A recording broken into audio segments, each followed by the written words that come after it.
इसके बाद हमें जो देखना है वो एक बहुत ही इंपॉर्टेंट टॉपिक है, और ध्यान से समझना, जो है zeros of the polynomials.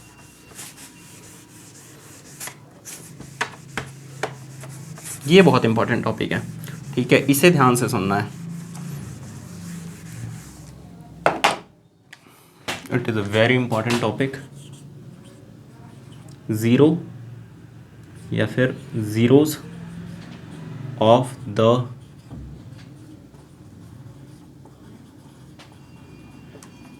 Polynomials या पॉलिनोमियल। देखो, ज़ीरो ऑफ द पॉलिनोमियल क्या होता है कि मान लो अभी मैंने बताया था कि जो पी एक्स है, एक कोई भी पॉलिनोमियल है, उसे हम पी एक्स लिख सकते हैं। अगर वो जो पॉलिनोमियल है उसमें एक वेरिएबल होगा और वो होगा एक्स, तो हम उसे क्या लिख सकते हैं, पी एक्स लिख सकते हैं। ठीक है, ये जो पॉलिनोमियल है इसमें हम x की जगह मान लो अगर हम c डालते हैं, मान लो पी एक्स एक पॉलिनोमियल है x माइनस वन, ठीक है। तो एक बात समझ जाओ कि पी एक्स अगर मान लो एक पॉलिनोमियल है एक्स स्क्वायर माइनस टू, तो पी टू कितना होगा, x की जगह आपको दो पुट करना है, तो यहाँ पे क्या हो जाएगा, two square minus two is equal to, इसकी वैल्यू कितनी हो जाएगी, two to the four minus two is equal to two. P three कितना हो जाएगा फिर, थ्री का x की जगह थ्री और x का स्क्वायर है तो three square minus two is equal to seven. P minus four कितना हो जाएगा, अगर माइनस फोर करना होगा तो माइनस फोर का square minus two is equal to, minus four का स्क्वायर होता है sixteen, minus two is equal to fourteen, ठीक है। तो वैल्यू पुट करने का ये मतलब होता है। तो x की जगह अगर मैं c डाल दूँ और इसकी वैल्यू, इस पॉलिनोमियल की वैल्यू ज़ीरो आ जाए, इसका मतलब क्या हुआ कि c is the zero of the polynomial.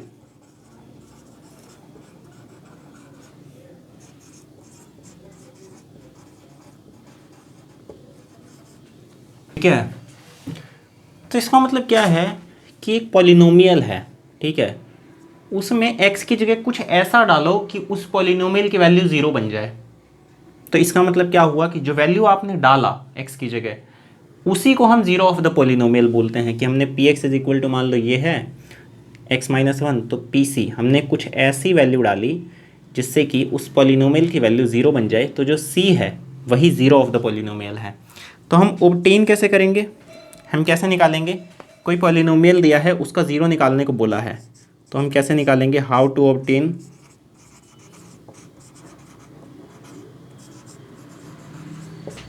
हमें ये पता है कि कोई ऐसी वैल्यू डालते हैं जिससे पॉलिनोमियल की वैल्यू ज़ीरो हो जाती है, ठीक है। तो हम उस पॉलिनोमियल को इक्वेट कर देंगे ज़ीरो से, तो x की कुछ वैल्यू निकल के आएगी और जो वैल्यू आएगी वही ज़ीरो होगा।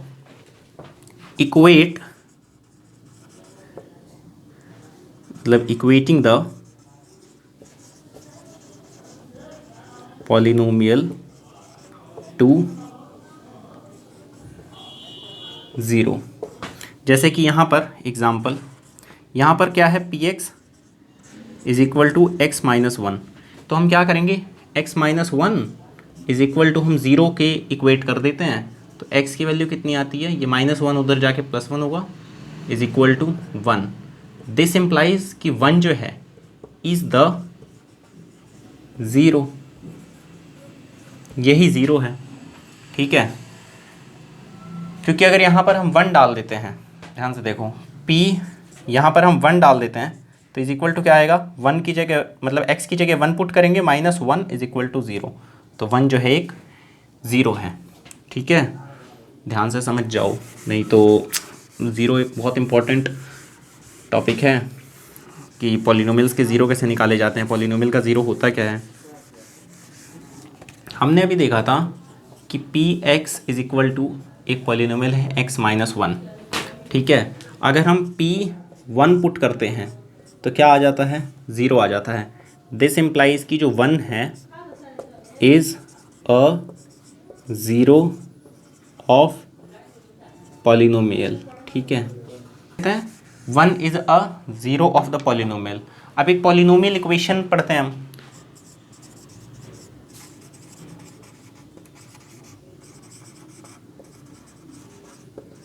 पॉलिनोमियल इक्वेशन, पॉलिनोमियल इक्वेशन क्या होती है कि इधर एक पॉलिनोमियल होगा, ठीक है, बीच में इक्वालिटी का साइन होगा और उधर भी एक पॉलिनोमियल होगा, तो ये क्या होगा, पॉलिनोमियल इक्वेशन, ठीक है।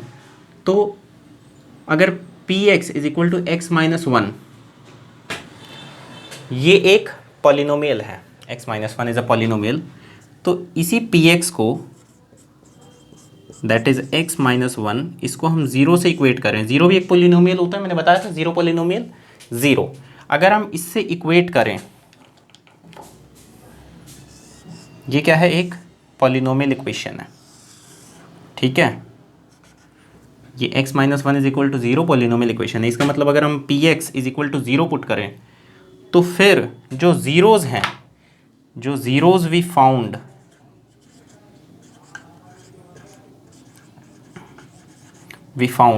इज रूट, या इज आर हम लिख देते हैं, इज आर लिख देता हूं मैं, आर रूट्स ऑफ किसके, पॉलिनोमियल इक्वेशन के, ठीक है। समझ में आया आपको, पॉलिनोमियल इक्वेशन क्या होती है, polynomial is equal to polynomial, तो पॉलिनोमियल इक्वेशन हो जाएगी P X is equal to, मान लो एक पी एक्स एक पॉलिनोमियल था x माइनस वन, इस पी एक्स को अगर हम जीरो रखते हैं तो ये क्या बना, एक पॉलिनोमियल इक्वेशन बना। अब ये जो पी एक्स था इसके जो जीरोज थे दैट वाज वन, और बाकी जो पॉलिनोमियल्स होंगे उनके कुछ अलग अलग जीरोज आएंगे जब हम क्वेश्चंस करेंगे, तो वो जब इक्वेशन बनेगी तो जो जीरो हमने निकाले हैं उन्हें फिर हम रूट्स बोलेंगे पॉलिनोमियल इक्वेशन के, ठीक है। तो यहाँ पे पॉलिनोमियल इक्वेशन का रूट क्या है, वन।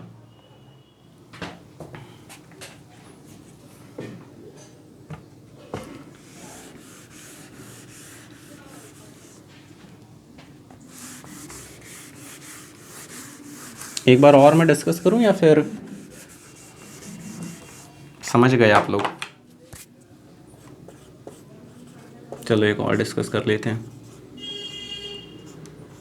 मान लो कि P X is equal to X minus four है, तो ये क्या है, ये अभी क्या है, ये एक पॉलिनोमियल है,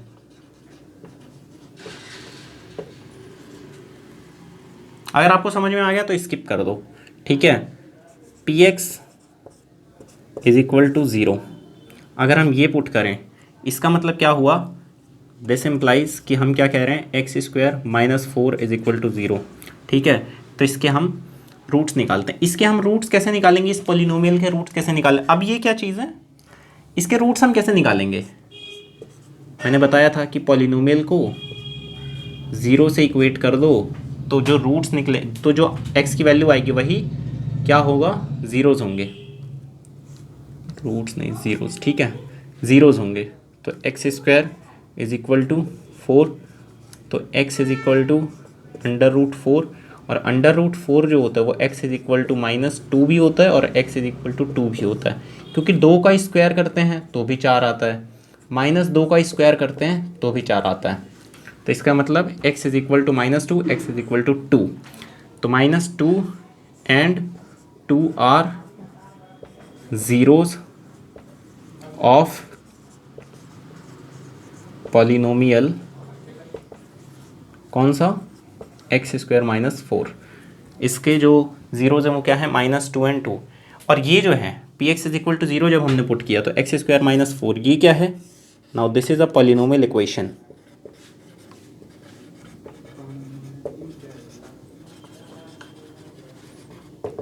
तो जब ये पॉलिनोमियल इक्वेशन आएगी तो हमने जो जीरोज निकाले हैं सेम पॉलिनोमियल के, उसी पॉलिनोमियल को हम जब जीरो के इक्वेट कर रहे हैं तो हम उसे पॉलिनोमियल इक्वेशन बना रहे हैं, बोल रहे हैं। अब इस पॉलिनोमियल इक्वेशन के रूट्स क्या होंगे, रूट्स ऑफ दिस पॉलिनोमियल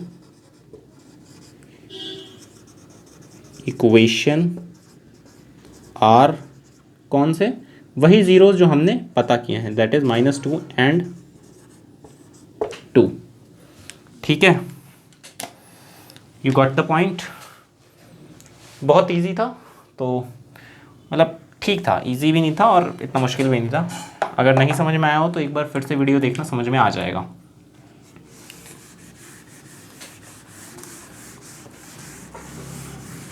और एक बहुत क्विकली देखने वाली चीज़ है, अब हम एक टॉपिक पढ़ने जा रहे हैं जिसमें हम ये देखेंगे कि किसी भी पॉलिनोमियल के ज़्यादा से ज़्यादा कितने जीरोस हो सकते हैं। जैसे कि एक हम पॉलिनोमियल लिखते हैं P X is equal to, मान लीजिए x square minus 5x plus 6, ये एक पॉलिनोमियल है, ठीक है।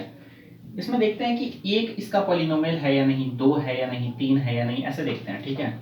तो देखते हैं, सबसे पहले वन देखते हैं, तो p1 इज इक्वल टू 1 का square minus 5 1 plus 6 is equal to 1 minus 5 plus 6 is equal to, ये जो आएगा ये आएगा 2। इसका मतलब कि 1 तो नहीं है, नहीं है, 0, ठीक है।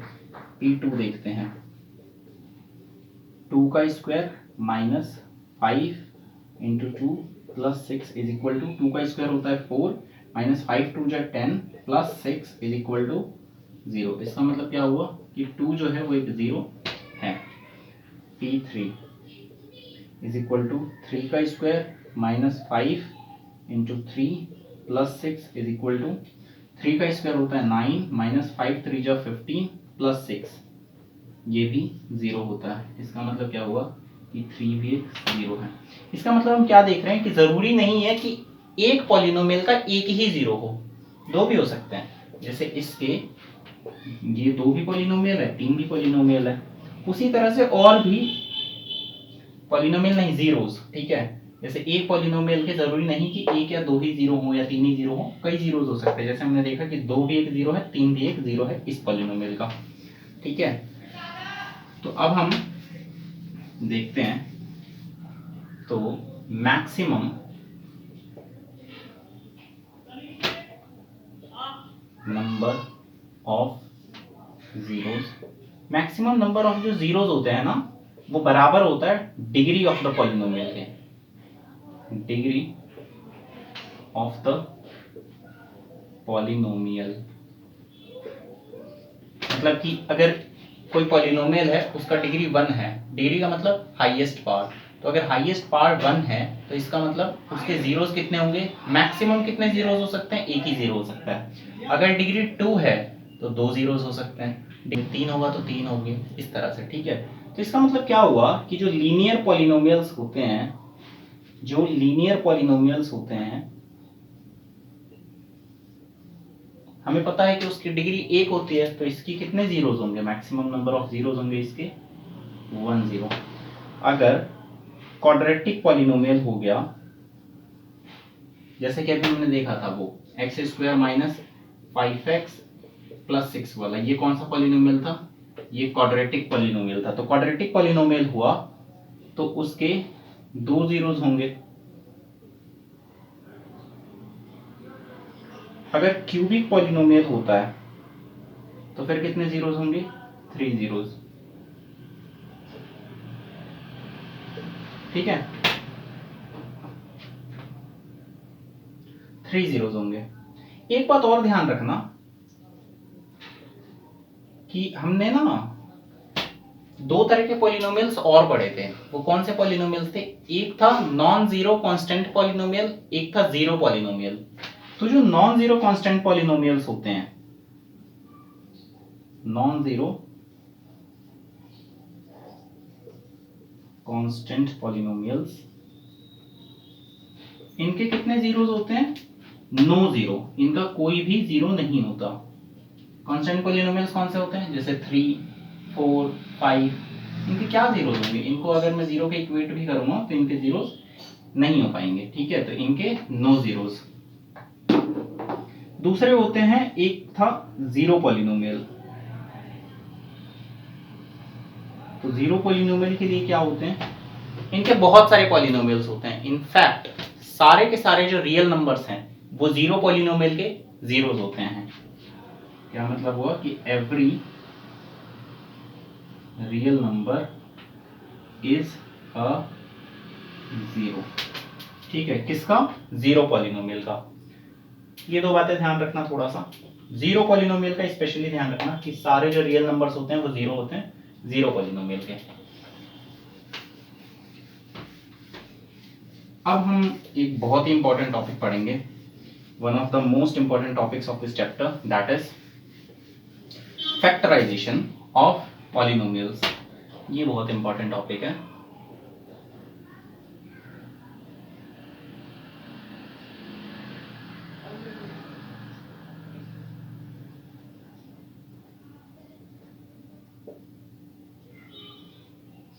Factorization of polynomials. Factorization of polynomials में सबसे पहले हम जो देखेंगे वो है फैक्टर थ्योरम।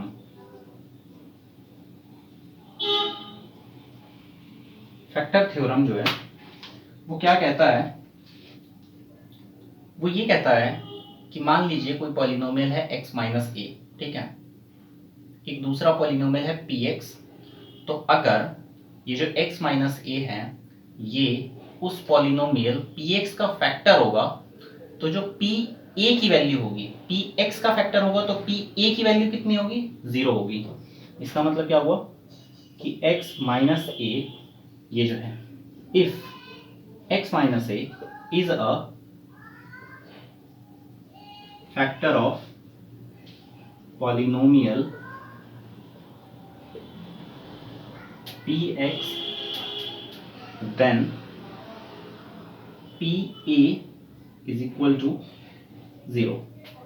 ये है, इससे बहुत सारे क्वेश्चन सॉल्व होते हैं, ठीक है। तो इसको इसलिए इसको ध्यान से देखना है एक बार। अगर x माइनस ए फैक्टर है तो pa की वैल्यू 0 आती है, तो क्या हम ये नहीं कह सकते कि अगर pa की वैल्यू 0 आएगी, if pa is equal to 0 then x minus a is a factor of polynomial px।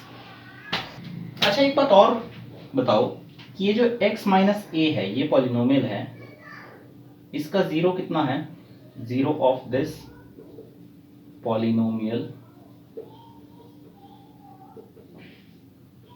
कितना है, इसको 0 से इक्वेट करेंगे तो इस पॉलिनोमियल का 0 मिलेगा। तो हम इक्वेट करेंगे तो क्या आएगा, x बराबर a। इसका मतलब 0 ऑफ द पॉलिनोमियल क्या है, a है। और हमें ये कहा जा रहा है फैक्टर थ्योरम के अनुसार कि x माइनस ए फैक्टर होगा पॉलिनोमियल px का। अगर ऐसा होता है तो pa कितने आएगी, 0 आएगी। इसका मतलब क्या हुआ कि अगर इस पॉलिनोमियल का जो 0 है और ये पॉलिनोमियल इस पॉलिनोमियल का फैक्टर है, तो इस पॉलिनोमियल का भी 0 होगा, यही सेम है ना। इस पॉलिनोमियल का 0 इस पॉलिनोमियल का भी 0 होगा अगर ये फैक्टर है, तो यही बात हुई।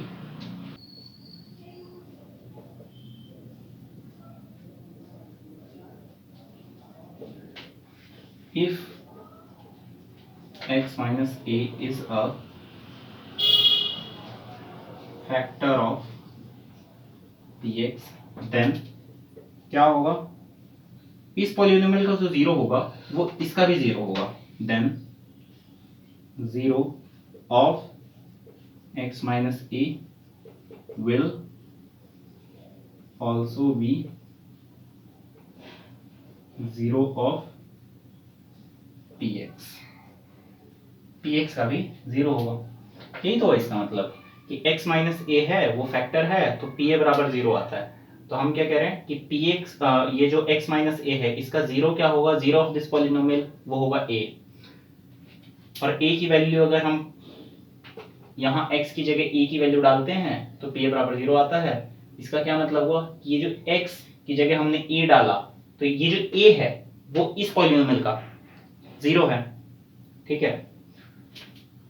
बस इतनी बात याद रखना तो उससे काम हो जाएगा हमारा, मतलब हमारा क्या है, क्वेश्चंस बन जाएंगे।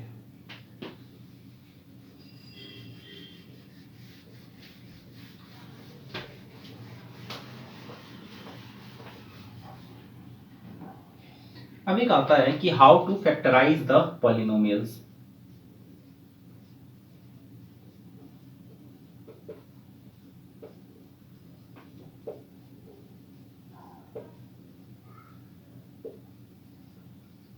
पॉलिनोमियल्स को फैक्टराइज कैसे किया जाता है, तो एक है क्वाड्रेटिक, उसको फैक्टराइज करने में प्रॉब्लम आती है तो हम उसका सीख लेते हैं, और एक है क्यूबिक। ठीक है, तो सबसे पहले हम क्वाड्रेटिक का देखते हैं। क्वाड्रेटिक पॉलिनोमियल्स जो होते हैं उनको कैसे फैक्टराइज करते हैं। तो पहले ये बताओ कि इसका जनरल फॉर्म क्या होता है। जनरल फॉर्म होता है इसका ax square plus bx plus c।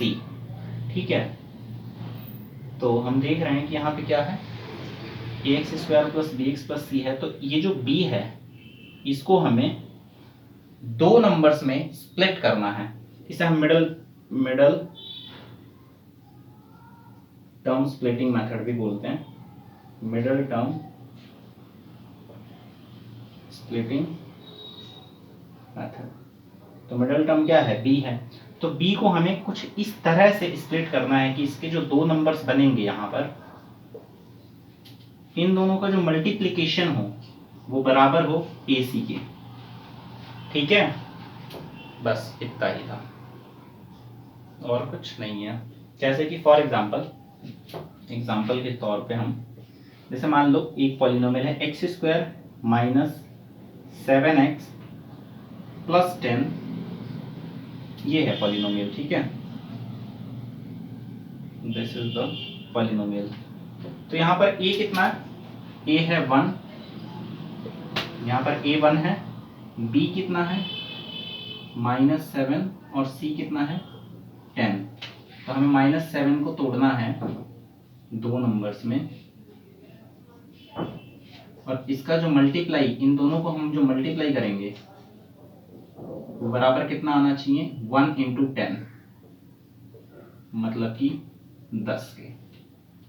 तो -7 को तोड़ो, -7 को कैसे तोड़ोगे, -7 कैसे कैसे टूट सकता है। एक हो सकता है -6 और -1, एक हो सकता है -5, फिर उधर कितना हो जाएगा -2, एक हो सकता है -4 -3, फिर ये हो जाएगा -4। और अब तो सेम रिपीटेशंस होंगे ना, -2 -5 सेम रिपीटेशंस नहीं होंगे। ये देखो ये वापस आ गया, तो इसका मतलब क्या हुआ कि हमें सिर्फ यहीं तक देखने की आवश्यकता थी। ठीक है, अच्छा, एक तो ऐसे तोड़ा जा सकता है, एक और तरीके से हम तोड़ सकते हैं। कैसे तोड़ेंगे, 8 और -1, ये भी तो 7 होता है, तो हम ऐसे भी तोड़ सकते हैं। 8 -1, 9 -2, 10 -3, इस तरह से।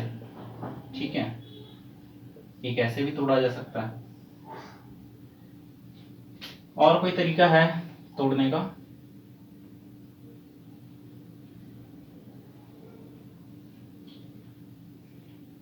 और कोई तरीका नहीं है। अच्छा ये बताओ कि इनमें जब हम मल्टीप्लाई करेंगे तो साइन क्या आएगा, वो जो रिजल्ट आएगा उसमें साइन क्या होगा, 8 इंटू -1 तो -8, फिर ये 9 इंटू -2 -18, 10 इंटू -3 -30। तो हर जगह क्या आ रहा है, ये जो माइनस है ये हर जगह आ रहा है। तो इसका मतलब, और इसमें क्या हो रहा है, इसमें हम जब मल्टीप्लाई करेंगे तो क्या आएंगे, -6 इंटू -1 कितना आएगा, माइनस माइनस प्लस हो जाएगा, 6 इंटू 1 6, -5 इंटू -2 कितना हो जाएगा 10, 4 इंटू 3 कितना हो जाएगा 12। अब हम ये देख रहे हैं कि हमारे यहाँ पे प्लस का साइन लगा हुआ था और इस वाले ब्लॉक में प्लस के साइन आ रहे हैं, तो इसी में से कोई एक होगा इनमें से ही। ठीक है, तो ये हमें 10 मिल गया, ये 10 जो है ये वाला ये मिल गया। इसका मतलब किस में तोड़ना है हमें, -5 में और -2 में। ठीक है, इसी तरह से हम तोड़ेंगे। फिर यहाँ पे हम कुछ करेंगे अलग अलग करके और कॉमन वगैरह निकाल के, फिर हम उससे क्या निकाल लेंगे, फैक्टर्स निकाल लेंगे। जैसे कि यहाँ पे देखो x² -7x, अब -7 को 2 में तोड़ना तो -5 और ये x इसके साथ भी जाएगा, क्योंकि एक तरह से हम क्या कर रहे हैं, -7x को तोड़ रहे हैं। ठीक है, मैंने सिर्फ कांस्टेंट के टर्म्स में बताया, लेकिन एक्चुअल में इन दो टर्म्स की मल्टीप्लिकेशन होती है और बीच वाला टर्म टूटता है। ठीक है, तो 10x² हुआ था और -7x टूटा था, तो -5x इधर -2x इधर। इसको आप -2 आगे लिखोगे और -5 पीछे लिखोगे तो भी कोई फर्क नहीं पड़ेगा, ठीक है, तो उसके लिए कंफ्यूज मत होना। +10 is equal to x common लिया हमने इन दोनों में से, x कॉमन लिया तो कितना अंदर आया, x -5, तभी तो ये x into x x square हो रहा है और x इंटू -5 5x हो रहा है। और यहाँ पे क्या कॉमन लें, यहाँ पे -2 अगर हम कॉमन लेते हैं, ठीक है, दो पॉसिबिलिटी देखेंगे।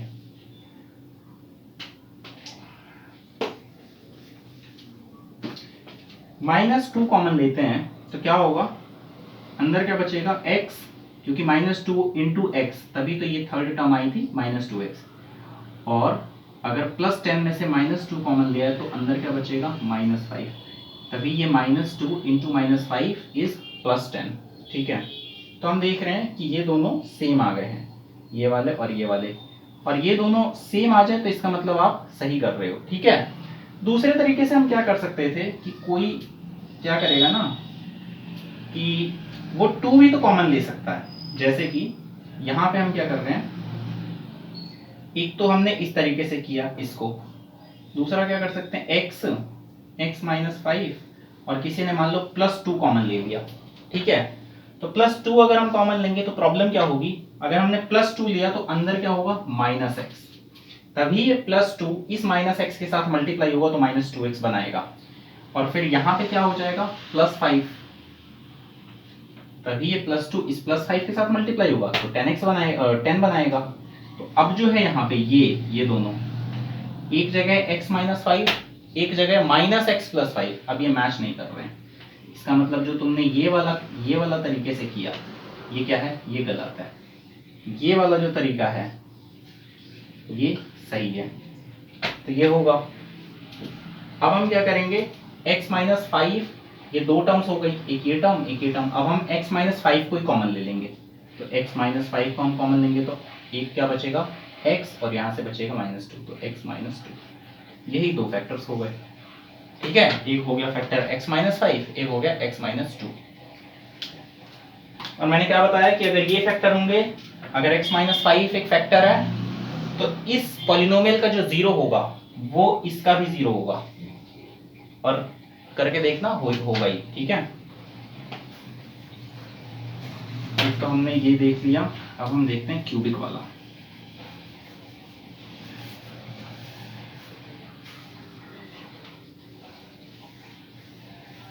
मिडिल टर्म स्प्लिटिंग में बच्चों को कंफ्यूजन होती है, तो नहीं होनी चाहिए, ठीक है, एक बार ध्यान से सुन लिया जाए तो नहीं होती है कंफ्यूजन। दूसरा है क्यूबिक। जो क्यूबिक पॉलिनोमियल्स होते हैं उनको कैसे फैक्टराइज करेंगे। अच्छा पहले ये एक बात बताओ, इनकी जो जनरल फॉर्म होती है वो क्या होती है, इनकी जो जनरल फॉर्म है वो होती है ax³ plus bx² plus cx plus d। ये हमने डिस्कस किया था कि ये जनरल फॉर्म होती है। तो हम क्या करेंगे कि एक जीरो निकालने की कोशिश करेंगे, ये जनरल फॉर्म है, इस पॉलिनोमियल का कोई एक जीरो निकालने की कोशिश करेंगे, ठीक है। कैसे निकालेंगे, हिट एंड ट्रायल करके, ठीक है, हिट एंड ट्रायल मेथड। तो हिट एंड ट्रायल करेंगे कि x की जगह मान लो हम कुछ डाल के देखेंगे, और अगर जीरो आ गया तो फिर इसका मतलब ये जो वैल्यू है ये इसका जीरो होगा, तो हम जीरो फाइंड करेंगे, ठीक है, हिट एंड ट्रायल करके। अब ऐसे तो बहुत सारे नंबर है, हजारों करोड़ों नंबर है, तो किन्हें चेक करें, चेक भी तो किसी को, मतलब कुछ तो हमें पता होना चाहिए ना कि ये 4-5 हैं, इनमें से चेक करो या 10 में चेक करो, ऐसे तो हम बहुत सालों लग जाएंगे ऐसे चेक करते करते। तो हम क्या चेक करते हैं, हम ये जो डी होता है इसके फैक्टर्स जो होते हैं, ये डी एक कांस्टेंट टर्म होगा ना, इसके जो फैक्टर्स होते हैं यहां से शुरू करते हैं, इसके फैक्टर्स जो हैं उसको हम पॉजिटिव और नेगेटिव दोनों में लेकर चेक करते हैं कि इस पूरी पॉलिनोमियल का कोई फैक्टर आ रहा है कि नहीं आ रहा है, ठीक है। जैसे मान लो कि यहाँ पे अगर मान लो डी की जगह तुम्हें कोई पॉलिनोमियल इक्वेशन दिया है, क्यूबिक इक्वेशन पॉलिनोमियल मतलब क्यूबिक पॉलिनोमियल दिया है और मान लो यहाँ पे है 10, तो इसके फैक्टर्स क्या होते हैं 1 2 5 10। तो किसे किसे चेक करोगे +1 -1 +2 -2 +3 नहीं प्लस 5 -5 और +10 -10, मतलब कि तुम्हें 8 को चेक करना पड़ेगा। ठीक है, बहुत चांसेस हैं कि इनमें से कोई ना कोई तुम्हें हिट एंड ट्रायल मेथड करके 0 मिल ही जाएगा। 0 मिल गया। अब अगर ये 0 है तो इसका कॉरेस्पॉन्डिंग पॉलिनोमियल क्या होगा। मान लो कि x का एक 0, ये हमें पता लग गया कि ये 0 है इस पॉलिनोमियल का। ठीक है, तो कॉरेस्पॉन्डिंग पॉलिनोमियल क्या होगा, इसे हम कॉरेस्पॉन्डिंग पॉलिनोमियल बोलते हैं। अगर यहां मान लो 5 है तो कॉरेस्पॉन्डिंग पॉलिनोमियल क्या होता है x - 5 = 0। तभी तो इसका 0 ये 5 है। ठीक है, तो ये कॉरेस्पॉन्डिंग पॉलिनोमियल है, ये कॉरेस्पॉन्डिंग पॉलिनोमियल है। x - 5 is corresponding polynomial. और ये जो x - 5 है, हम ये भी जानते हैं कि इसका जो 0 है 5, वो इसका भी 0 है। इसका मतलब ये जो है इसका एक फैक्टर है। अब हमें एक फैक्टर पता लग गया तो हम इसमें लॉन्ग डिवीजन करके कोशेंट निकालेंगे कुछ। ठीक है, वो जो कोशेंट होगा इसकी डिग्री है 3। इधर जो हमने पॉलिनोमियल निकाला उसकी डिग्री है 1। तो अगर डिग्री 3 वाला पॉलिनोमियल, डिग्री 3 जो px है उसको अगर हम डिग्री 1 का जो px है उससे हम डिवाइड करेंगे तो हमें जो कोशेंट में मिलेगा वो क्या होगा, डिग्री 2 वाला होगा। मतलब कि उसमें कुछ x² जैसा होगा। और डिग्री 2 होगा तो वो क्वाड्रेटिक पॉलिनोमियल होगा, ये भी हम जानते हैं। और क्वाड्रेटिक पॉलिनोमियल को कैसे फैक्टराइज किया जाता है, मिडिल टर्म स्प्लिटिंग करके। उस वो वाला जो है हमने मेथड वो अभी थोड़ी देर पहले देखा था, तो हम ऐसे ही करेंगे कुछ। ठीक है,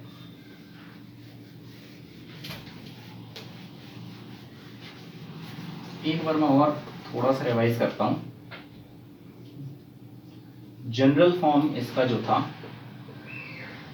वो क्या था, ax² ax³ plus bx² plus cx plus d।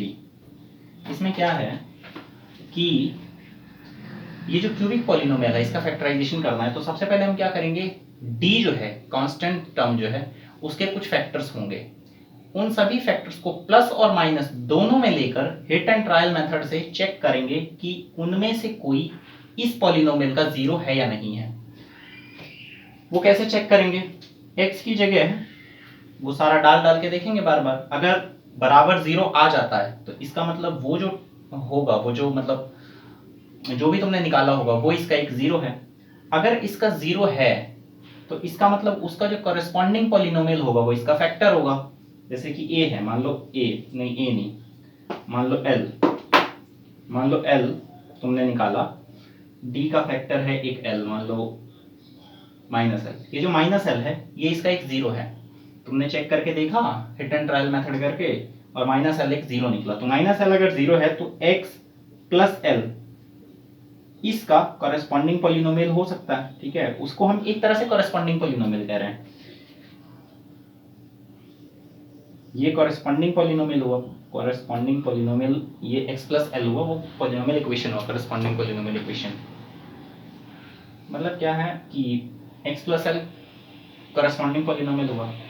और अगर कॉरेस्पॉन्डिंग पॉलिनोमियल क्या है, इसका फैक्टर है। फैक्टर थ्योरम से हम जानते हैं कि इसका जो 0 है वो इसका भी 0 है, तो ये जो है ये जो पॉलिनोमियल है वो इसका फैक्टर होगा। इसका फैक्टर है तो अब हम क्या करेंगे, लॉन्ग डिवीजन मेथड लगाएंगे। लॉन्ग डिवीजन मेथड लगा के हमें डिग्री 2 में एक कोशेंट मिलेगा, डिग्री 2 का पॉलिनोमियल वाला एक कोशेंट मिलेगा। उस कोशेंट को हम मिडिल टर्म स्प्लिटिंग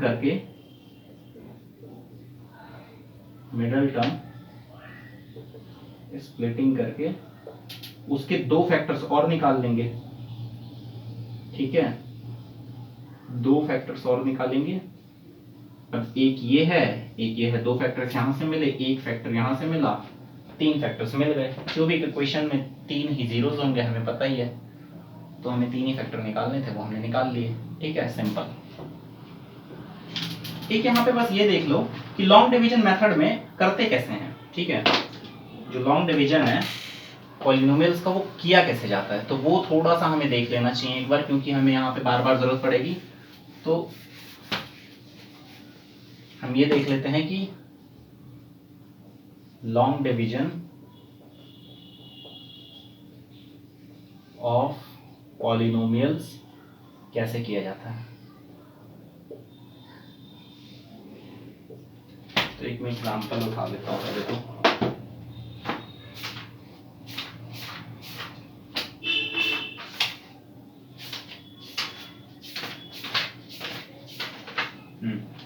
मान लो कि तुम्हें एक्स क्यूब, ठीक है, minus 23x² plus 142x minus 120, यही काम करते हैं ना, इसी का हम फैक्टराइजेशन करते हैं। उसमें लॉन्ग डिवीजन ऑफ पॉलिनोमियल्स करना ही पड़ेगा, तो वो हम देख लेंगे उसी वक्त कि कैसे करते हैं। ठीक है, यही है, मान लो ये है एग्जांपल। ठीक है, ये है एग्जांपल, इसका हमें करना है। तो क्या है, 120 है, ये जो 120 है, 120 के फैक्टर्स क्या क्या होते हैं, एक क्या क्या होते हैं, एक होता है, 2, फिर 3, 4, 5, 6, 8, 9, 10, फिर होता है 12, 15 भी होगा, आई थिंक उसके बाद होगा 20, फिर होगा 20 के बाद, मुझे लग रहा है 20 के बाद होगा सीधा 30, आई थिंक 30, एक 40 भी आएगा। इस तरह से बहुत सारे फैक्टर्स होंगे, 40, 60 और उसके बाद तो 120 ही होगा। ये प्लस माइनस, इसका भी प्लस माइनस, ये भी प्लस माइनस, ये भी प्लस माइनस, ये सब प्लस माइनस में लगे होंगे। ठीक है, तो सबसे पहले हम +1 पे चेक करते हैं। Check whether +1 is a 0। ठीक है, तो कैसे चेक करेंगे, p1 डाल देंगे, कितना आया, 1 का क्यूब, ये px है। ठीक है, यही इक्वेशन है, 1 का क्यूब माइनस 23, 1 का स्क्वायर प्लस 142, 1 माइनस 120। ठीक है, इज इक्वल टू क्या होगा, 1 का क्यूब कितना होता है, 1 माइनस 23, 1 का स्क्वायर मतलब 23 plus 142 minus 120 is equal to 1 और 142 कितना होगा, 143, और माइनस 23 और माइनस 120 कितना होगा, माइनस 143, इसका मतलब 0। दिस इंप्लाइज कि 1 जो है is a 0 of given polynomial. ये जो है, ये गिवन पॉलिनोमियल का 0 है, इसका मतलब क्या हुआ, दिस इंप्लाइज कि जो x माइनस 1 है, ये कॉरेस्पॉन्डिंग पॉलिनोमियल है, x minus 1 is a factor of polynomial. ठीक है, इसका मतलब x माइनस 1 एक फैक्टर है। अब एक फैक्टर तो हमें मिल गया है, पहला फैक्टर क्या है, एक फैक्टर है x माइनस 1, ये एक फैक्टर हमें मिल गया है। अब हम एक काम करते हैं, इसी फैक्टर से इसको डिवाइड करके डिग्री 2 में एक पॉलिनोमियल निकाल लेते हैं कोशेंट में, फिर उसको मिडिल टर्म स्प्लिटिंग करके कुछ करके, मतलब मिडिल टर्म स्प्लिटिंग करके उसके 2 फैक्टर्स और निकाल लेंगे। तो अब हम करते हैं लॉन्ग डिवीजन, और इसे ध्यान से देखना, ठीक है, कि लॉन्ग डिवीजन कैसे किया जाता है।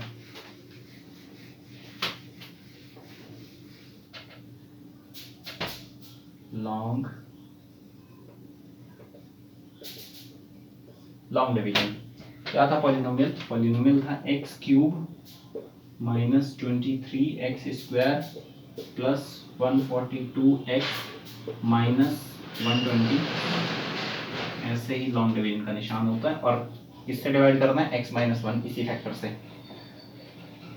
तो इस x को कितने से गुना करें कि x क्यूब आ जाए, ठीक है, इस x को कितने से गुना करें, x को x स्क्वायर से गुना कर देंगे तो आ जाएगा x क्यूब।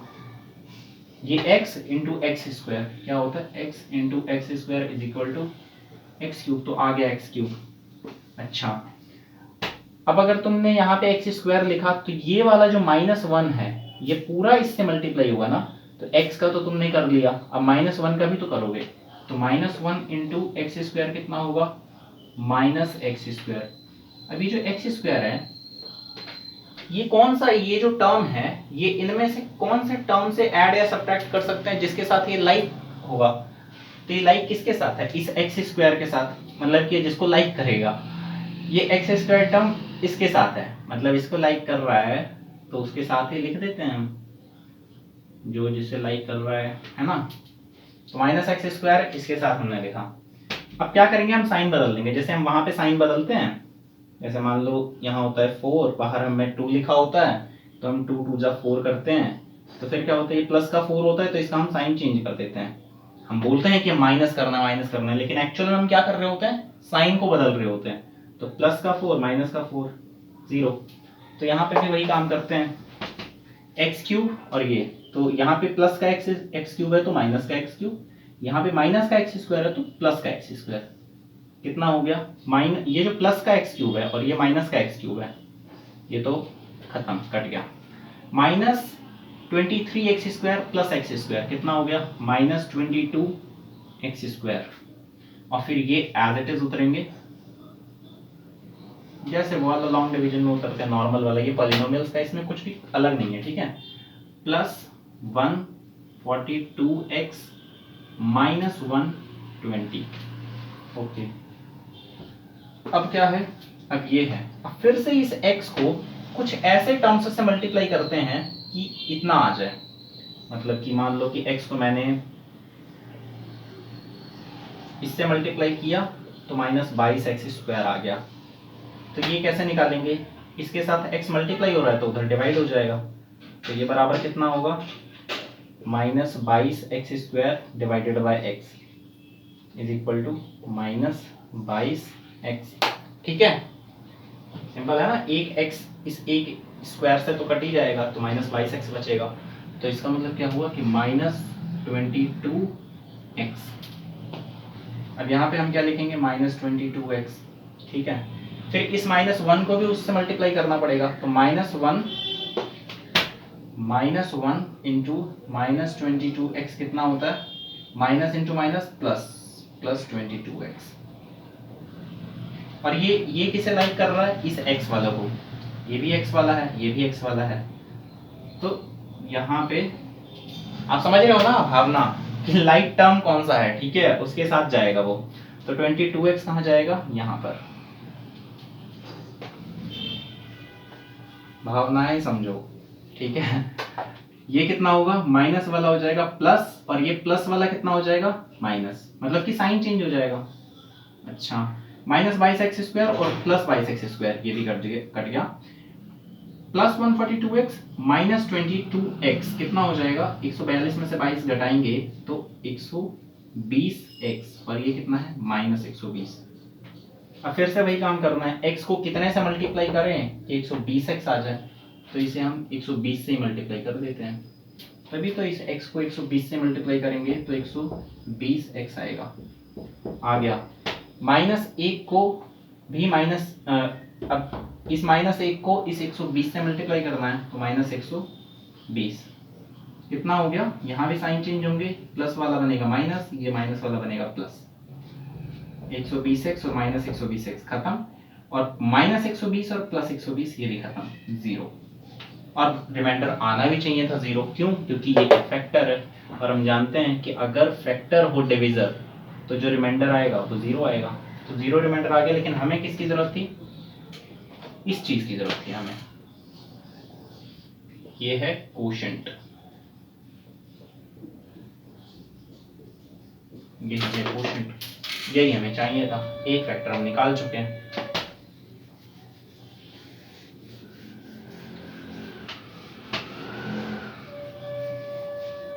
अब क्या करेंगे हम, x स्क्वायर -22x +120 इसको हम फैक्टराइज करेंगे तो मिडिल टर्म को तोड़ना पड़ेगा, -22 को तोड़ना है, ठीक है। और 120 आना चाहिए। क्या है, ए कितना है 1, बी कितना है -22 और सी कितना है 120।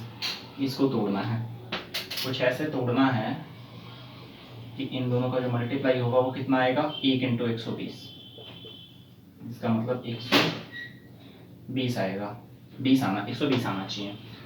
तो क्या करें, -22 को तोड़ के देखो, जरा तोड़ते हैं। एक पॉसिबिलिटी हो सकती है, अच्छा ये एक बात ध्यान रखना कि यहाँ पे प्लस आना चाहिए, तो इसमें 22 से दोनों छोटे ही होंगे, तभी तो वो दोनों जुड़ जुड़ के प्लस बने होंगे। मतलब ये दोनों जुड़ जुड़ के -22 बने होंगे और ये दोनों मल्टीप्लाई होंगे तो एक प्लस का साइन आ जाएगा यहाँ पर, ठीक है। तो दोनों ही छोटे होंगे, तो दोनों छोटे कैसे बनेंगे, क्या करें, एक बात बताओ, -10 और -12 इन दोनों का जोड़ कितना होता है -22, मतलब कि ठीक है। और इन दोनों का मल्टीप्लाई कितना होता है, -10 × -12 कितना होता है 120। तो ठीक है, हमें मिल गए हैं दोनों, -10 है, एक है -10 और एक है -12, ठीक है। मैं थोड़ा जानबूझ के स्लो करके बोलता हूँ, ठीक है, ताकि तुम लोग ठीक से समझ जाओ।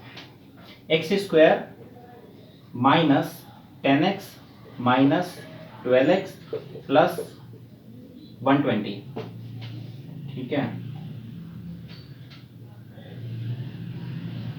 तो कितना हुआ, x कॉमन लिया हमने, x -10, यहाँ से हमने -12 कॉमन लिया, तो अंदर कितना बना, x -10 = x -10 को ये हमने कॉमन ले लिया, x -10 और ये कितना बना, x -12। तो ये भी दो फैक्टर्स हुए और ये तीसरा फैक्टर, सो 3 फैक्टर्स आर कौन कौन से, x -1, x -10, x -12 एंड, और हम क्या लिख सकते हैं कि ये जो पॉलिनोमियल था हमारा x³ वाला, ये x³ -23x² + 142x -120 = कितना, x -1। तीन ही फैक्टर्स होंगे इनके, इसके, क्यों, क्योंकि 3 जीरोस होंगे, और 3 जीरोस क्यों होंगे, क्योंकि क्यूबिक पॉलिनोमियल है।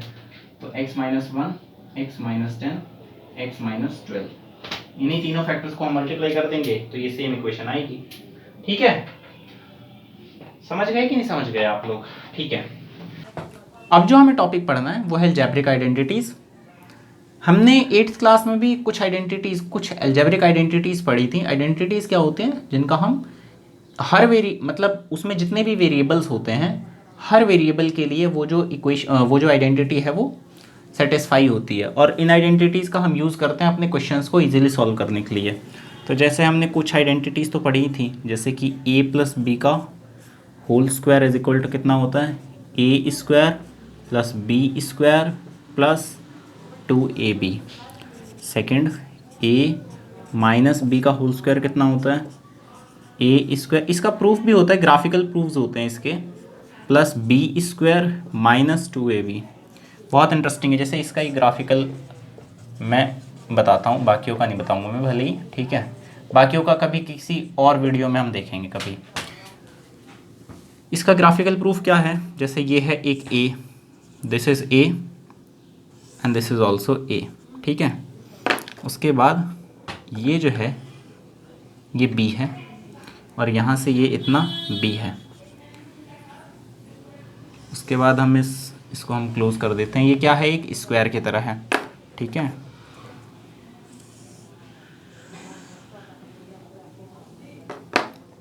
ओके, तो हमें क्या निकालना है, a + b का होल स्क्वायर, a + b का होल स्क्वायर, मतलब कि a + b फिर से मल्टीप्लाई करो तो a + b से।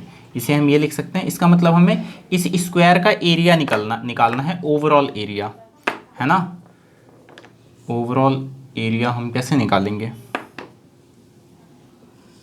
देखो इस स्क्वायर का एरिया कितना है, ए स्क्वायर, क्योंकि ए मल्टीप्लाई ए तो ए स्क्वायर, ये बी है, इतना बी है, और इतना कितना है, ये कितना है, ये साइड ए, क्योंकि ये इतना ए है तो ये भी ए होगा, इसी तरह से ये ए है तो ये भी ए है, ये बी है, this is also B, and if this is B this is also B. तो इस रेक्टेंगल का एरिया कितना होगा, बी इंटू ए, मतलब कि ए बी। इस रेक्टेंगल का एरिया कितना होगा, ए इंटू बी। और ये क्या है, एक स्क्वायर है, क्यों, क्योंकि इसकी ये वाली साइड भी बी है और ये वाली साइड भी बी है, तो इसका कितना हो जाएगा, एरिया बी स्क्वायर। अब हम ऐड करते हैं, तो क्या हो गया, A square plus A B plus A B, A B plus A B plus ये वाला B square is equal to A square, इस प्लस बी स्क्वायर को हम पहले लिख रहे हैं, प्लस ए बी और ये वाला ए बी यानी 2ab। इस तरह से ये प्रूव हो जाता है, ठीक है। ये भी प्रूव हो जाएंगे, ग्राफिकल प्रूफ आप करके देखोगे तो, लेकिन इसमें बहुत ज़्यादा खींचने की आवश्यकता नहीं है, ठीक है। कभी किसी और वीडियो में हम सारे आइडेंटिटीज़ का ग्राफिकल प्रूफ देख सकते हैं, अगर इंटरेस्टिंग हो तो आप देख सकते हो, इंटरेस्टेड हो तो। फिर है थर्ड क्या है, third is A square minus B square is equal to A plus B and A minus B. And the fourth one is, अगर x प्लस ए हो फिर x प्लस बी हो तो उसकी वैल्यू होती है X square plus A plus B X plus A B. Okay, ये चार तो हमने पढ़े ही थे 8th क्लास में, इसमें हमें थोड़े से और पढ़ने हैं, तो यहीं से लिखता हूँ मैं, थोड़ी से 4 आइडेंटिटीज़ और पढ़नी है, उनका हम आगे क्वेश्चंस में यूज़ करेंगे।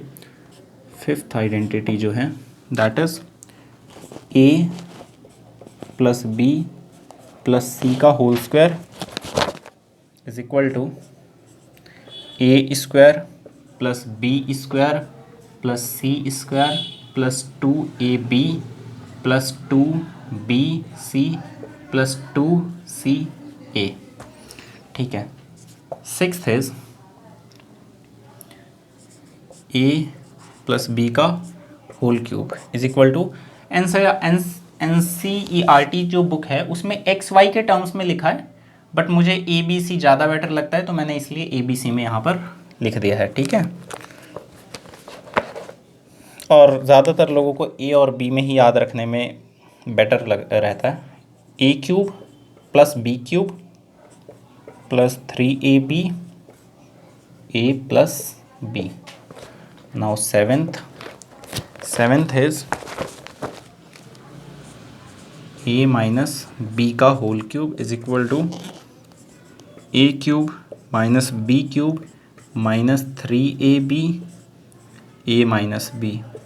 इसको हम और ज़्यादा क्या लिख सकते हैं, अगर इस माइनस ए बी को हम अंदर मल्टीप्लाई भी कर दें तो क्या लिखेंगे, a cube minus B cube, ये माइनस 3ab प्लस a से मल्टीप्लाई होगा तो क्या होगा, माइनस 3a स्क्वायर b, और माइनस 3ab माइनस b से मल्टीप्लाई होगा तो क्या होगा, प्लस 3ab स्क्वायर। ओके, और 8th क्या होती है, that is a cube plus B cube plus C cube minus 3abc is equal to a plus B plus C, A square plus B square plus C square minus A B minus B C minus C A. बस यही identities थी, और इसके बाद हम ready हैं